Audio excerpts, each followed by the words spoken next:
You are welcome back to my channel, ladies and gentlemen. I'm Cyrus, and this is Tuntum Network in Accra, Ghana. Thank you to all those who have been a part of this process since I started last year. And to the newcomers, kindly subscribe, like, share, and leave a comment. And when you find my content important, and I'm pretty sure you're going to find it very soon, especially in this episode. In today's episode, I'm talking about the current state of Ghana's economy, focusing on two things: the Ghana cedis and our electricity generation. Ladies and gentlemen, things are not going very well, and I'm here to share a few thoughts and possible solutions around it. So let's get into it.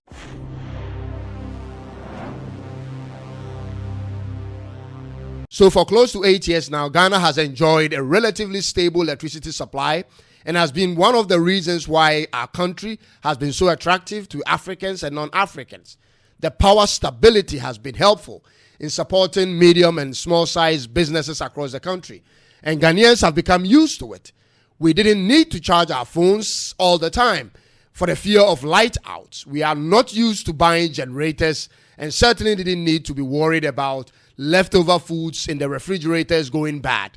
Generators, as a matter of fact, have become a luxury to have to some extent during this period. But since we entered into 2024, at least for the neighborhood that I live in, we experience light out almost every day for more than 4 hours on the average. If they don't turn it off in the early mornings, they do that in the evenings or at night. And unfortunately, this is a period in Ghana when the sun is blistering hot. And I'll not lie to you, it is blistering hot in Ghana right now.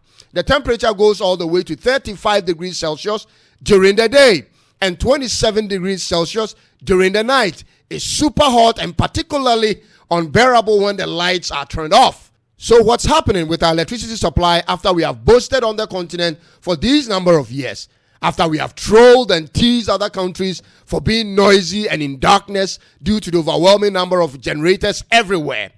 Are we also going to slip into the same situation at the end of it all? I didn't need to do a research on the factors causing the light out situation in Ghana currently. The politics of Ghana itself will tell you, because the politics of Ghana is binary, meaning two political parties alternate after every 8 years. They have the MPP, which is the New Patriotic Party, which is the incumbent party right now, and the NDC, National Democratic Congress, which is the biggest opposition party. Now, if you live or have lived in Ghana in the last 2 decades and have observed for a while, you should come to this specific trend that whenever the MPP party's 8-year term is coming to an end, this particular type of problem begins to rear its head. And ladies and gentlemen, this is the party I've voted for twice. Those who know me knows it, and I'll always be fair with my analysis. In 2008, when our former president, John Kufuor, was ending his second term, the problem started, and it got intensified during the NDC's government's second term from 2012 to 2016. Everybody can attest to this. We are in 2024, and our current president is ending his second term again from the same political party, and the problem is coming back. What's causing this?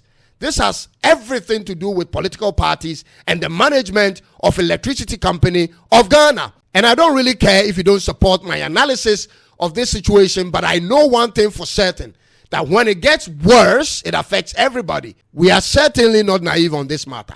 And who doesn't know the causes of these problems?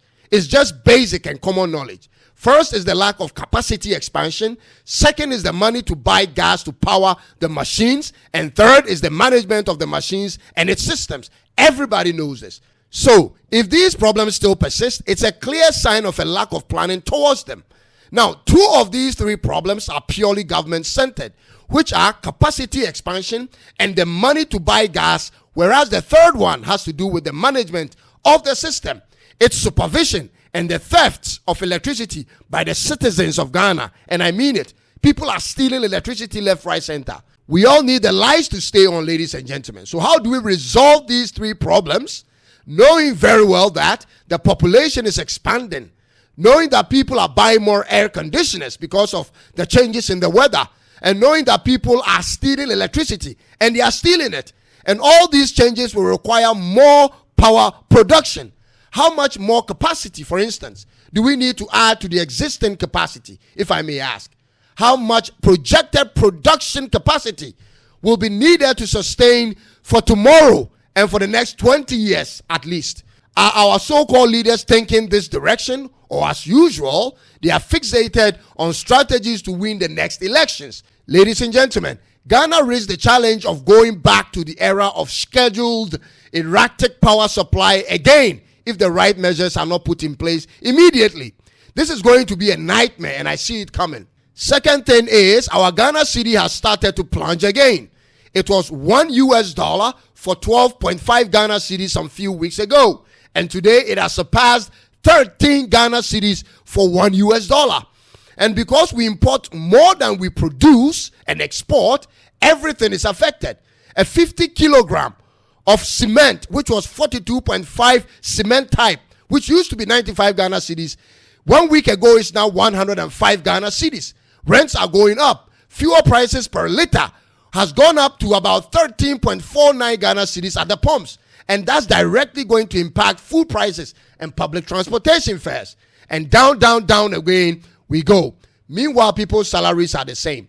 Again, everyone knows that the imbalance of trade is the first cause of our country's dollar impact.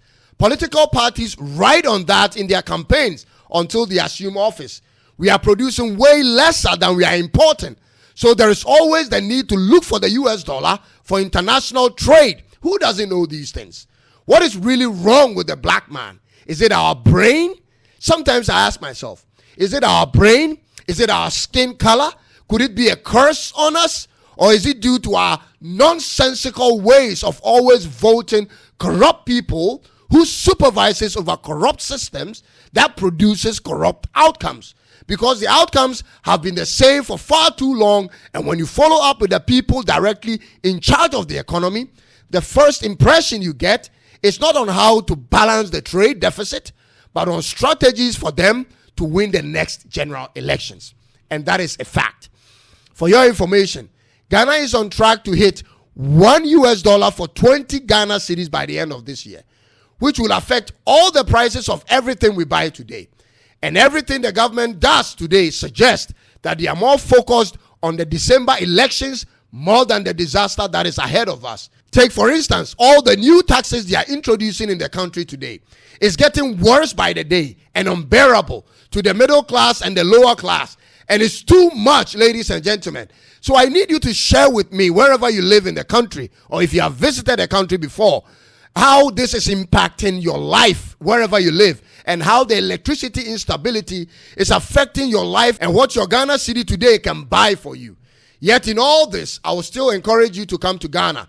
Travel to Ghana, especially if you have the capacity to invest or start up a business, because opportunities abound in this country to those who have the capital and the technical know-how and the courage to start something in this country.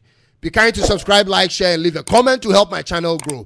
I'll come your way again very soon. But until then, thank you very much. God bless you. And it's bye-bye for now.